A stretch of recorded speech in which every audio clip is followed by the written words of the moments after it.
아멘. 주님을 사랑하시 아멘 하십시다.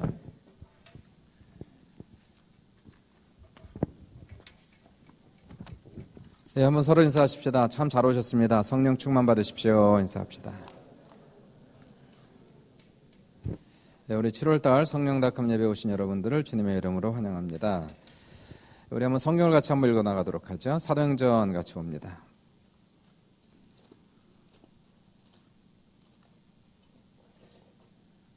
사도행전 1장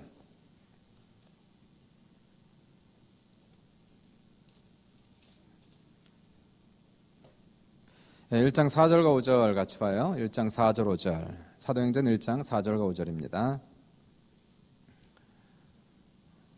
네, 집사님 감사합니다. 땡큐. 감사해요. 4절 5절 찾으셨어요? 같이 한번 합독합시다. 시작. 사도와 함께 모이사 그들에게 분부하여 이르시되 예루살렘을 떠나지 말고 내게서 들은 바 아버지께서 약속하신 것을 기다리라. 요한은 물로 침례를 베풀었으나 너희는 몇 날이 못되어 성령으로 침례를 받으리라 하셨느니라. 예수님이 하신 말씀이시고요. 이제 우리 2장 넘어가시면은 2장에서 이제 2장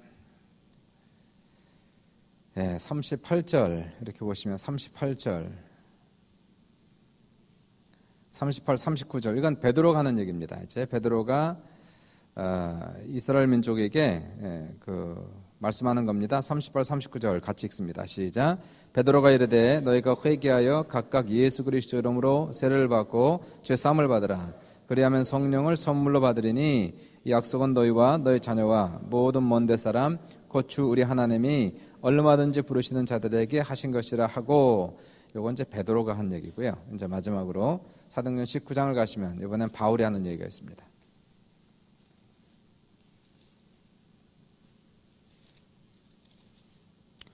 예, 19장 1절부터 7절까지 한번 교독할게요. 19장입니다. 1절부터 7절 보시고 특별히 2절을 주의 깊게 보시면 되겠습니다. 예, 교독할게요. 아볼로가 고린도에 있을 때에 바울이 윗지방으로 다녀 에베소에 와서 어떤 제자들을 만나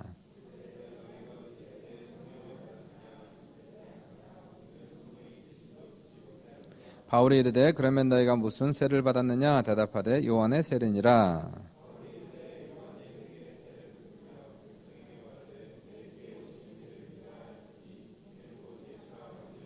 그들이 듣고 주 예수 이름으로 세례를 받으니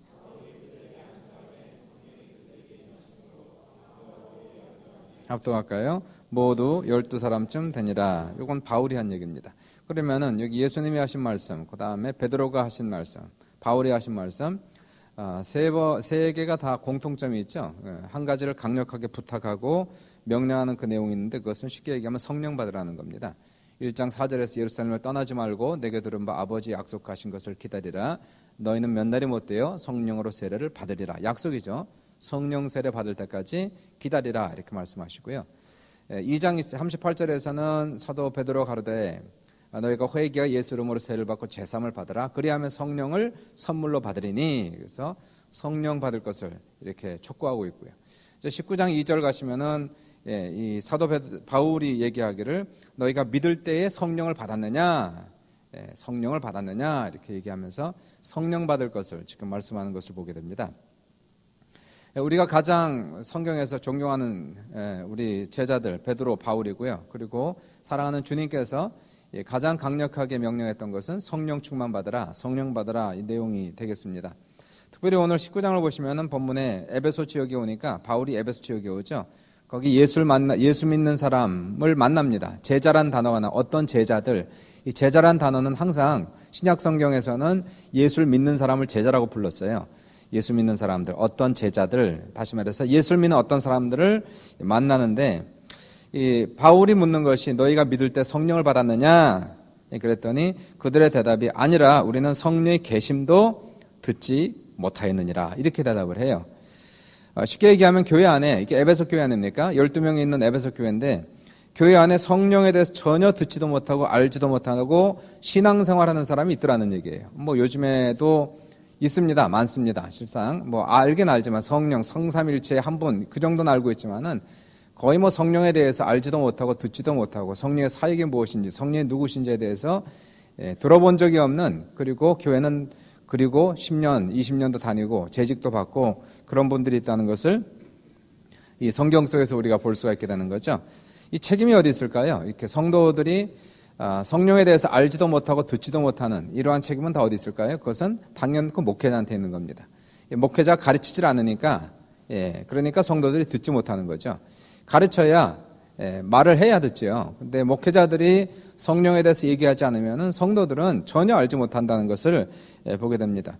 이 에베소 교회 목회자가 누구였습니까? 사도 바울이 도착하기 전에 에베소 교회를 개척하신, 에베소 교회를 그래도 작은 교회지만 12명까지 성장시킨 이 교회 목사님은 누구셨죠? 아볼로라는 목사님이셨습니다. 아볼로라는 그 목사님이신데요. 이분의 경력을 보시니까 이분의 경력은 화려하십니다. 18장 가시니까 18장 24절에서 이 알렉산드리아에서 난 아볼로 이렇게 나와요. 그러니까 쉽게 얘기하면 알렉산드리아는 북아프리카에서 가장 큰 도시고 교육 도시입니다. 쉽게 얘기하면 이분은 가장 큰 대도시에서 태어나시고 그리고 가장 좋은 교육을 받은 분이라는 것을 금방 알 수가 있게 되는 거예요. 그러니까 이분은 경력으로 보시면은 만약 이력서를 쓰라고 그러면은 좋은 대학을 나온 이러한 분이 이제 아볼로가 되는 것이고요. 그러니까 학력이 대단합니다. 두 번째 보시니까 이분은 성경에 능통합니다. 성경 잘 알아요. 성경을 아주 잘합니다. 그리고 보시면 25절에 그가 일찍이 주의 도를 배워 열심으로 예수에 가는 것을 자세히 말하며 가르쳤다. 신앙생활을 오래 했습니다. 그러니까 이분의 경력을 보시면은 교육이 뛰어나고요. 그리고 성경에 능통하고요. 그리고 신앙생활과 신앙의 경력이 아주 오래된 분입니다. 한 가지 단점이 있었습니다. 단점은 뭐였을까요? 성령을 모르는 거예요. 성령을 모르는 거예요. 그러니까 이분이 딴 건 다 좋은데 성령을 모르니까 성령에 대해서 가르치질 않으니까 성도들도 역시나 알 수가 없죠. 목회자가 모르는데 어떻게 성도들이 알겠습니까? 그러니까 이 아볼로 목사님께서는 성령에 대해서 가르칠 수가 없었고요. 모르니까. 그래서 이 교회는 성령에 대해서 듣지도 못하고 알지도 못했다는 것을 우리가 볼 수가 있게 돼요. 그러면 이 아볼로라는 목사님과 한번 바울 목사님을 한번 우리가 비교를 해보시면은 한번 이력서를 한번 내본다 생각해 보십시오. 바울 목사님의 학력은 어떻습니까? 뛰어납니까? 학력은 어때요? 바울 목사님의 학력은 좋습니다. 굉장한 분이에요. 이분도 학력으로 얘기하면은 이분은 가말리알의 수제자입니다. 그래서 아주 대단한 그러한 분이고요. 성경에 대해서 능통합니까? 성경 능통하죠. 이분의 원래 예수 믿기 전에 뭐였어요? 이분의 바리새인이었습니다. 그러면 성경을 아주 다 외운 분입니다. 구약 성경 다 암송할 정도로 대단한 그러한 성경에 대한 지식 능통하신 분이시고요.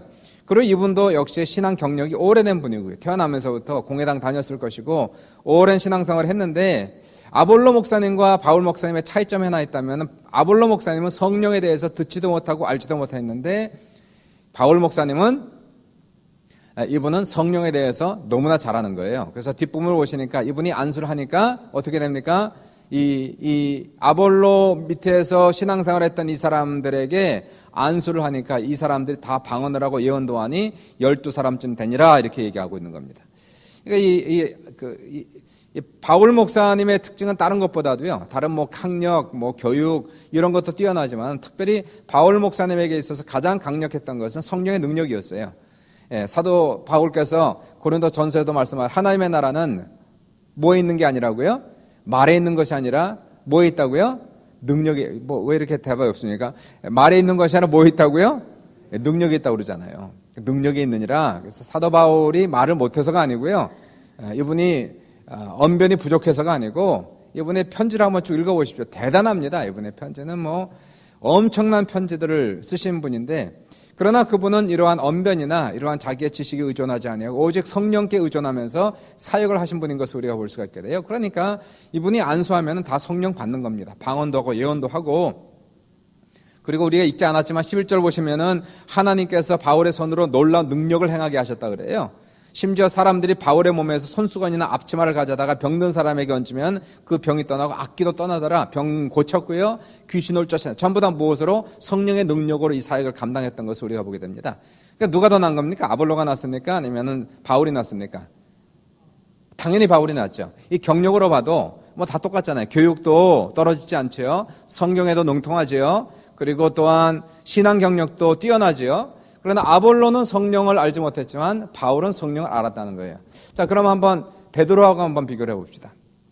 베드로하고 아볼로를 비교해 보시면은 베드로는 학문이 있습니까? 없습니까? 학문이 없어요. 이분은 뭐 평생 어부했으니까, 어부 생활했으니까 어부가 무슨 교육이 있겠어요. 아마 최저 교육을 받긴 받았을 겁니다. 당연히 뭐 국민학교 정도, 이 정도 나왔겠지요. 그 당시에 최저 교육을 받아야 되니까. 그러니까 이분은 갈릴리 지방의 어부 출신이니까 아주 시골에 살던 알렉산드리아라는 이런 대도시도 아니고요. 저기 시골에 어촌에 살았던 분이고, 그리고 어부의 아들로 태어나서 평생 어부를 했던 분이고, 교육은 최저 교육을 받은 분이고요. 성경은 한 3년 공부한 거 맞죠? 3년. 예수님 밑에서 3년 공부한 거예요. 신앙은 오랜 신앙생활한 게 아니라 이분은 획가닥 뒤집어진 케이스입니다. 쉽게 얘기하면 갑자기 뒤집어진 케이스. 그러니까 이 학문으로 봐도 아볼로를 따라갈 수 없고요. 그리고 성경의 능력으로 봐도 아볼로 따라갈 수 없고, 신앙을 봐서도 아볼로를 따라갈 수가 없어요. 그런데 베드로에게는 또 한 가지가 있었어요. 뭐가 있었을까요? 이분에게도 성령의 능력이 나타난 거예요. 아볼로에게는 성령의 능력이 안 나타납니다. 그러나 베드로에게는 학력도 없지만, 그리고 성경도 오랫동안 공부하지 않았지만, 그리고 신앙생활도 오래 하지 않았지만 단 한 가지가 있었다면 그것은 성령의 능력이 강력하게 나타났다는 것입니다. 오순절날 성령의 능력으로 설교하니까 3,000명이 구원받는 역사가 나타났고요. 성전에 올라갈 때 나면서 안진병이 된 사람을 향해서 담대히 선포하지 않습니까? 은과 금은 내게 없거니와 내게 있는 것으로 내게 주노니 나사렛 예수로 일어나 걸으라 하고 그 손을 잡아 일으키니 그 사람이 무릎과 발목에 힘을 얻고 일어나서 주님을 찬양했다라는 이 놀라운 신유의 은사가 나타난 것을 우리가 볼 수가 있게 되고요. 예수를 전하지 말라는 협박하는 공회원들에게 담대하게 얘기하기를 우리가 하나님의 말을 듣는 것이 옳으냐, 너희 말을 듣는 것이 옳으냐, 너희 중에 판단하라. 우리는 보고 들은 것을 말하지 않을 수 없노라 하고는 핍박받고 떠나는 그 모습을 보게 되고요. 사마리아 사람들 성령을 받지 못하는데 그 사람들이 이 베드로와 요한이 내려가서 그들에게 안수하며 그들이 다 성령을 받는지라. 하여튼 성령의 사역에 있어서는 뛰어난 것을 우리가 볼 수가 있게 됩니다. 그러면은 아볼로라는 목사님과 베드로라는 목사님 사이에서 누구를 선택하겠습니까? 베드로는 학력이 없어요. 베드로는 신앙 경력이 뛰어나지 않아요. 베드로는 성경도 3년밖에 몰라요. 그러니까 아볼로하고는 비교가 되지 않습니다. 그런데 한 가지 장점이 있다면은 아볼로는 성령은 몰라요.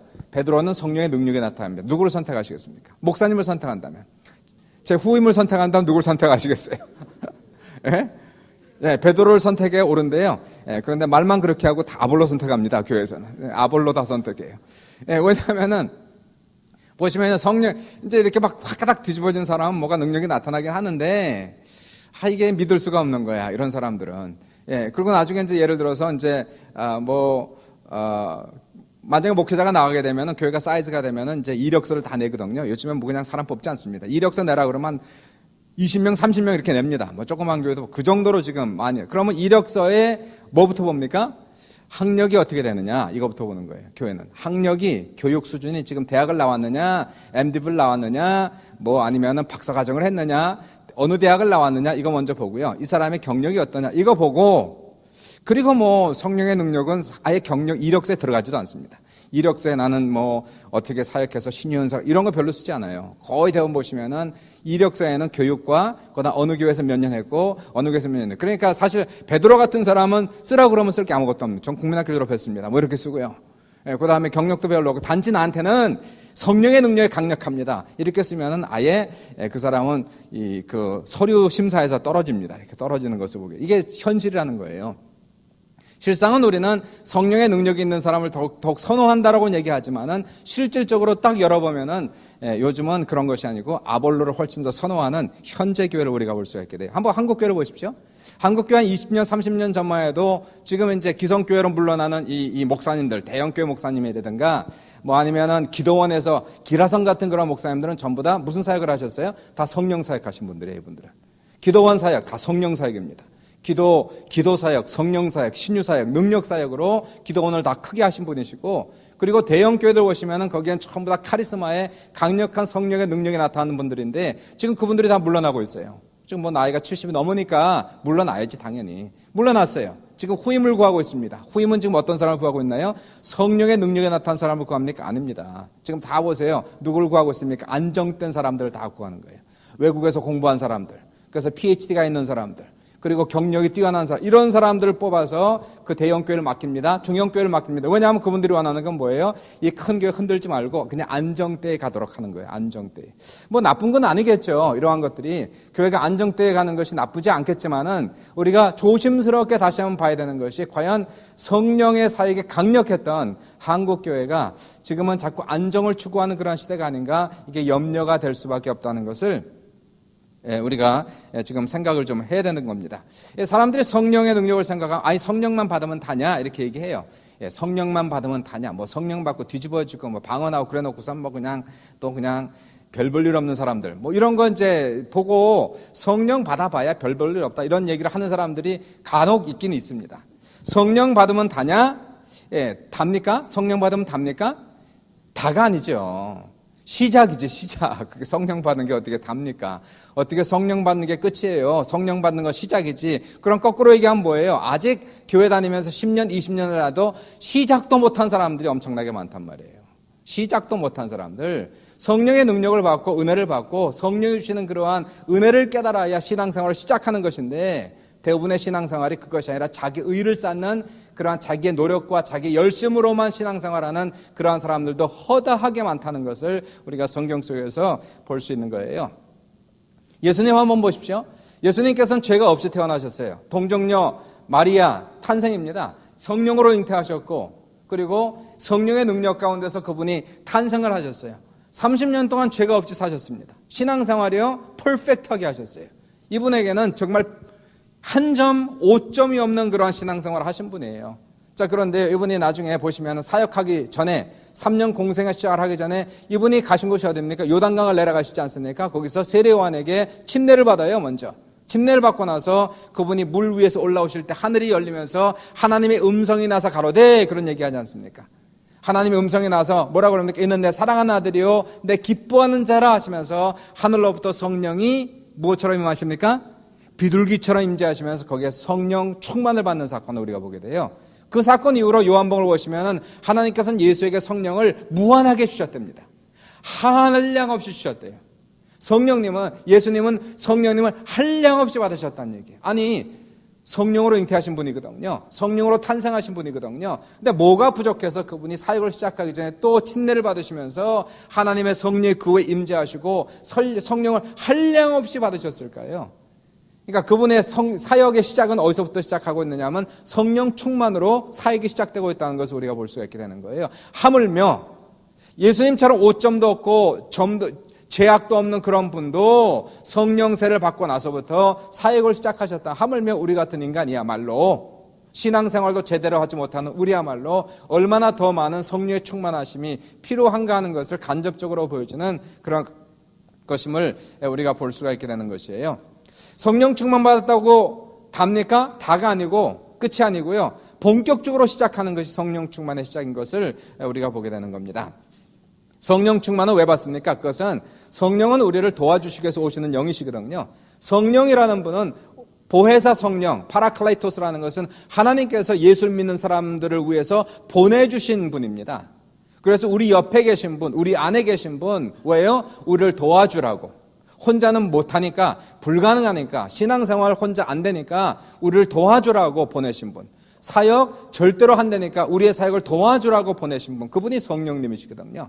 그러니까 우리가 신앙생활을 하든지 아니면 사역을 하든지 우리에게 있어서 가장 필요한 것이 있다면 그것은 성령 충만을 받는 것이 지름길이라는 것이고요. 그 외에는 다른 방법이 없다는 것을 우리가 볼 수가 있게 되는 것이에요. 그러니까 성령 충만은, 그러니까 성령을 받는다는 것은 이것은 끝이 아니고요. 내가 뭐 성령 받아가지고 방언을 하고 뭐 아주 엄청나게 뜨겁고 뭐가 다 된 것 같고 내가 온 세상을 다 정복할 것 같고, 아니 그게 끝이 아니고요. 시작이라는 거예요. 그게 시작이라는 거예요. 신앙생활을 보시면은 거기서부터 이제 진짜로 시작하는 것을 우리가 보게 됩니다. 사도행전을 보시니까 사도행전 거꾸로 한번 가보세요. 사도행전 2장을 가시니까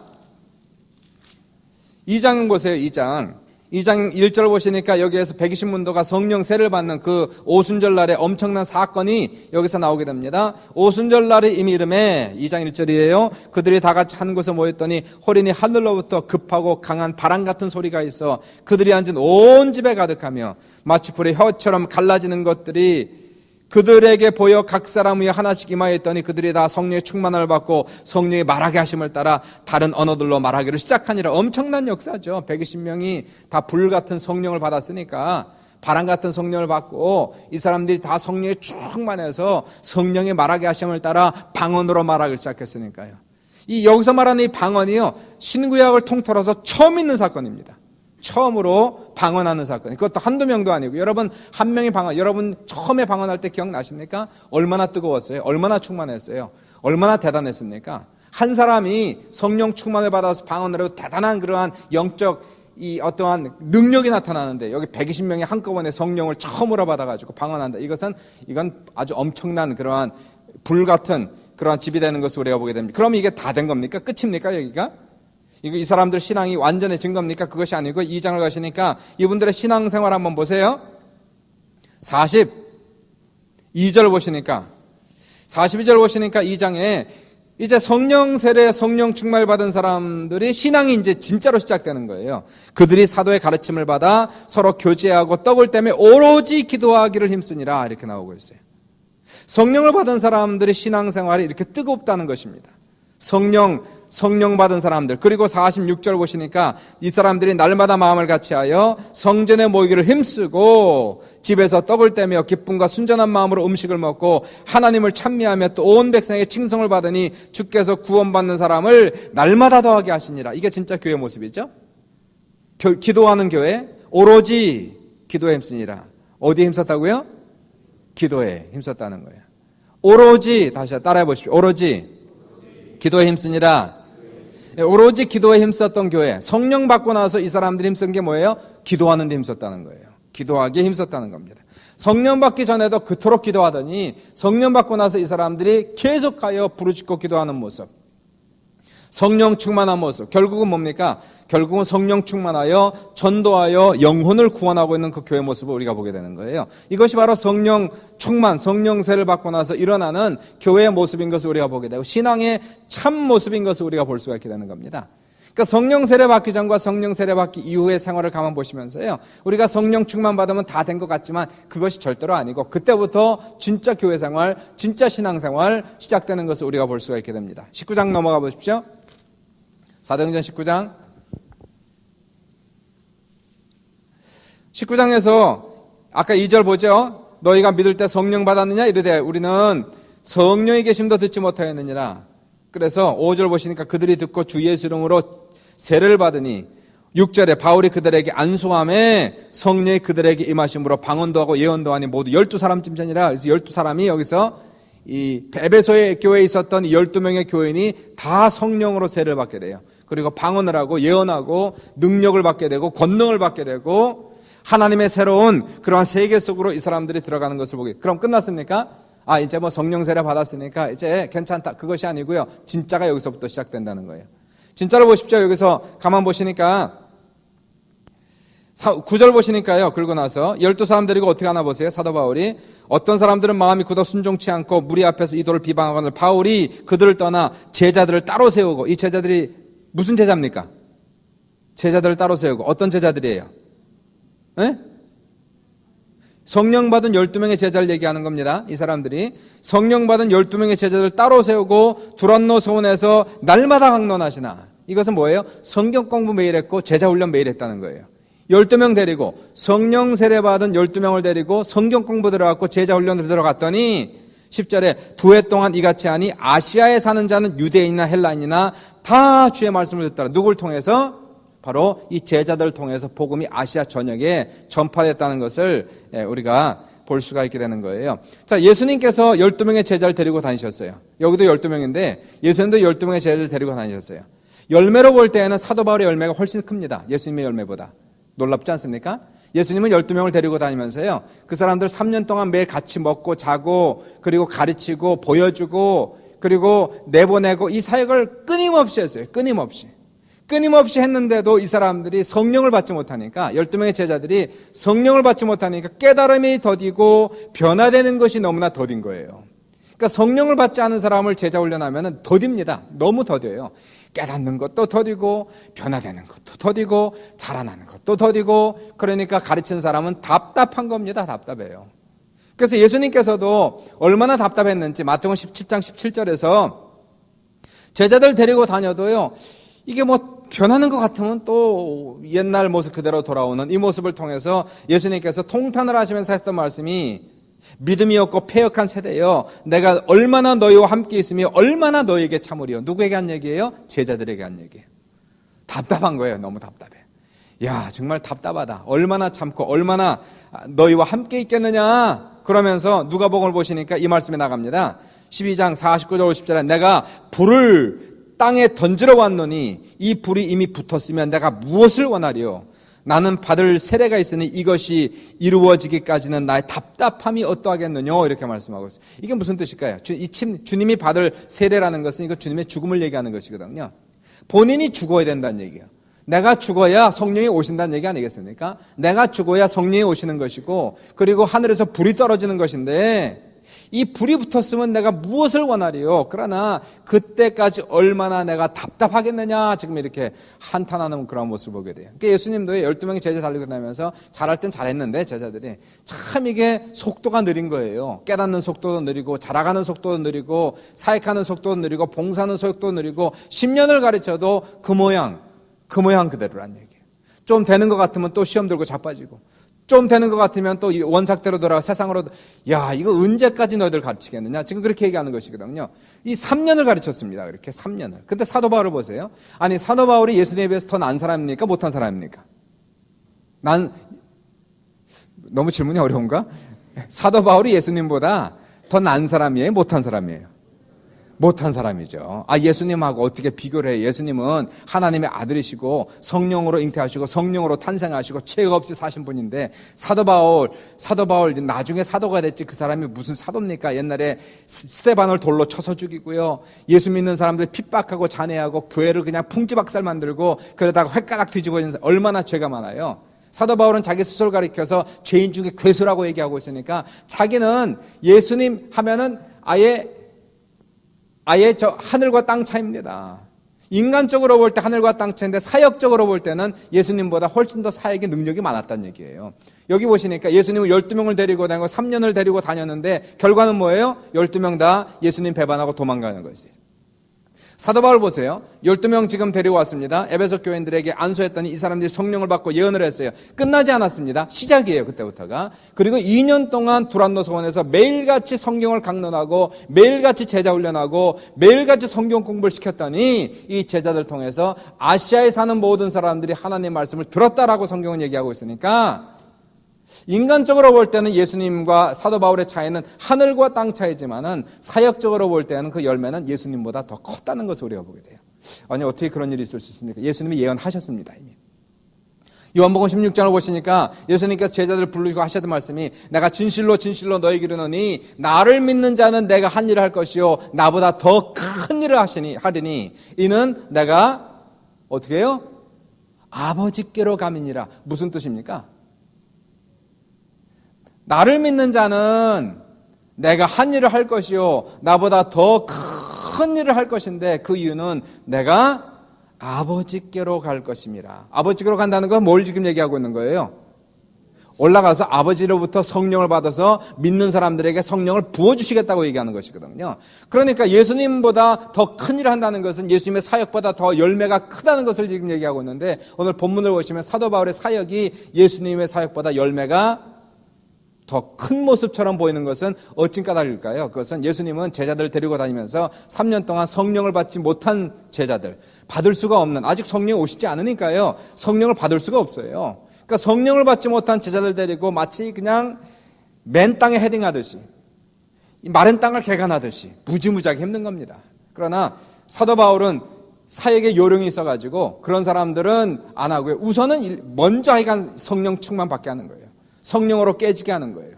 성령의 세계를 알게 하는 거예요. 하나님의 은혜의 세계를 알게 하는 거예요. 그러니까 생각 속에 뭐가 들어갑니까? 성령의 생각이 들어가니까 성령의 지혜를 주시고 신앙을 도와주시고 사역을 도와주심으로 말미암아서 사도 바울은 이 12명을 데리고 이 에베소를 중심으로 그 아시아에 사는 모든 지역을 전체를 다 복음화시키는 그런 역사가 나타나는 것을 우리가 볼 수가 있게 되는 것이에요. 이 시대는 그래서 성령의 시대입니까? 성령의 시대를 지금 얘기하고 있는 거예요. 우리가 살고 있는 시대, 성령의 시대에 있어서 성령이 오신 이유는 무엇일까요? 혼자는 안 되니까. 신앙생활 절대로 혼자 할 수 없는 겁니다. 그것은 자기의 인격이죠. 자기 인격입니다. 어떤 성령의 인격을 가지고 하는 것이 성령의 열매가 아니고요. 사랑, 희락, 화평, 인내, 자비, 양선, 충성, 온유, 절제니. 어떤 사람은 인격적으로 그렇게 괜찮은 사람들이 있어요. 근데 그건 성령의 열매가 아니라 자기 인격입니다. 자기의 의예요. 자기의 모습이에요. 그러나 성령의 열매를 가진 사람들, 성령 충만을 받아서 깨지고 자빠지고 부서지면서 그리고 변화받은 사람들 속에 나타나는 성령의 열매는 사랑과 희락과 화평과 인내, 자비, 양선, 충성, 온유, 절제니 이 같은 것을 금지할 법이 없느니라고 갈라디아서 5장에서 말씀하고 있는 것을 우리가 보면서요. 성령이 오신 것은 우리의 신앙을 도와주기 위해서 우리에게 찾아온 것이고 사역도 역시 마찬가지라는 거예요. 교회 부흥, 전도, 선교, 봉사 모든 사역을 위해서 도와주기 위해서 오신 분이 바로 성령님이라는 사역을 반드시 기억하시고, 그래서 우리는 신앙생활에 성공하기 위해서는 무엇을 받으라? 성령을 받으라. 사역에 성공하려면 뭘 받으라? 성령을 받으라. 그거예요. 사역에 성공하려면 공부를 많이 해라? 그게 아니고요. 그게 공부도 많이 하면 좋지만 그거는 두 번째. 첫 번째는 뭘 받으라? 교육을 받으라? 성령을 받으라는 얘기예요. 성령. 그러니까 교육은 받으면 좋지만 교육을 받고 성령을 받지 못하면 그건 아무런 쓸데가 없다는 거예요. 그러나 교육은 좀 떨어져도 강력한 성령을 받은 사람 베드로처럼 교육은 비록 부족해도, 언변은 좀 부족할 수 있어도, 성경의 능력은 떨어져도, 좋은 대학은 못 나와도 성령 충만을 받은 사람은 안수하면은 사람들이 성령을 받게 되고 변화를 받게 되고 병이 떠나가고 귀신이 떠나가는 그런 역사가 나타난다는 것을 우리가 성경 속에서 우리가 볼 수가 있게 되는 것입니다. 우리 수정교회는 성령 충만한 교회가 끊임없이 되시길 주의 이름으로 축원드리고요. 우리 모든 성도들 성령 충만하시길 주님의 이름으로 축원합니다. 성령 충만을 받아야 시작하는 거예요. 신앙생활은 그 전까지는 내가 한 겁니다. 다 내가 한 거예요. 내 힘으로 하는 거예요. 내 노력으로. 이거는 아니고요. 성령 충만을 받아서 봉사를 해도 성령이 주시는 힘을 따라 사는 것이고요. 사역을 해도 성령의 도우심을 받아 사역을 하는 것이고, 전도도 영혼 구원도 신앙생활도 교회생활도 성령 받아서 신앙생활함으로 사도행전 2장에 나오는 이 사람들이 매일같이 성전에 모이기를 힘쓰고요. 사도의 가르침을 받고 서로 교제하고 떡을 떼고 오로지 기도하기에 힘썼더니 하나님께서 구원받는 사람을 날마다 더하게 하시는 사역. 보십시오. 성령 받고 신앙생활 열심히 했더니 하나님께서 교회를 크게 부흥시키시고 영혼을 구원하시는 그런 모습. 19장에 가서는 사도 바울이 성령 세례를 주고 나서, 그리고 나서 제자 훈련, 그리고 수정 PDS와 그리고 군사 훈련을 시키고 재생산 사역을 시켰더니 이 사람들이 성령 받은 사람들은 변화가 빠른 거예요. 발전이 빠른 거예요. 이 사람들이 나가서 전도했더니 아시아에 사는 사람들이 다 주의 말씀을 듣고 그 지역에 수많은 교회들이 개척되는 그런 모습을 우리가 볼 수가 있게 되는 것입니다. 계시록을 보시면 거기에 몇 교회가 나옵니까? 1장, 2장과 3장에는 몇 교회가 나옵니까? 계시록 2장, 3장에 나오는 예수님께서 무슨 교회 편지하라 그랬을 때 몇 교회가 나와요? 7교회가 나옵니다. 그 7교회가 지역적으로 보시면 어디 있는 교회들입니까? 어디 있는 교회예요? 예? 아시아에 있는 교회들이에요. 무슨 아시아? 예? 소아시아는 소아시아인데요. 그 소아시아 전체는 너무 크고 그거는 터키 전체를 얘기하는 거니까 이 아시아 그러니까 뭐 저기 뭐 한국 이쪽이 아니고 그쪽이 아니고 아시아라 그러면은 어딜 얘기하고 있는 겁니까? 오늘 본문을 아까 보시니까 19장 보시니까 10절에 뭐라고 그래? 2해 동안 이같이 하니 아시아에 사는 자는 유대인이나 헬라인이나 다 주의 말씀을 듣더라는 에베소를 중심으로 해서 그 지역을 가리켜서 아시아다 그렇게 얘기하는 거예요. 그러면 그 있는 7교회들 있지 않습니까? 물론 나중에 책망도 많이 받는 교회들이 생기지만은 그 7교회는 누가 개척했을까요? 그 교회는 누가 개척했을까요? 바울이 개척했다는 그러한 역사는 사도행전에 나오지 않습니다. 그럼 누가 개척했을까요? 예? 거기는 제자들이 개척한 거예요. 전부 다. 12명의 제자들이 거기서 훈련받고 나가서 흩어져가지고 거기서 교회들을 개척한 겁니다. 그러니까 이 교회들을 가만 보시면은 사도 바울은 에베소에서 두란노에서 계속 가르쳤어요. 한 장소에서 움직이지 않았습니다. 매일같이 모여가지고 매일같이 가르치고 그리고 나서 이 사람들을 재상승시켜서 파송했더니 그 아시아에 여러 교회들을 세운 거예요. 그래서 그 지역에 있는 모든 사람들이 주의 말씀을 듣게 되는 사역을 우리가 보게 되는 겁니다. 이 사역은 무슨 사역이요? 성령 사역이라는 거지. 전도 사역, 그리고 선교 사역, 교회 개척 사역, 영혼 구원 사역, 이러한 모든 사역은 성령의 사역이 없이는 이건 불가능입니다. 성령 충만 받는 교회, 성령 충만 받는 성도 다 되시길 주의 이름으로 축원드리고요. 오늘 이 시간도 다시 한번 신앙생활을 뜨겁게 하려면 성령 충만을 받으셔야 해요. 다른 거 필요 없습니다. 성령 충만 받으시길 주의 이름으로 축원합니다. 사역을 할 때도 성령 충만 받으시길 주의 이름으로 축원합니다. 우리 오늘 이 시간에 우리 기도하면서 다시 한번 성령 충만을 하나님 허락하여 주소서. 식어가는 내 심령에 성령, 불같은 성령을 다시 한번 붙여주시고, 주님께서 도 하신 말씀이지만은 내가 불을 땅에 던지러 왔노니 이 불이 이미 붙었으면 내가 무엇을 원하리요? 라고 말씀하고 있어요.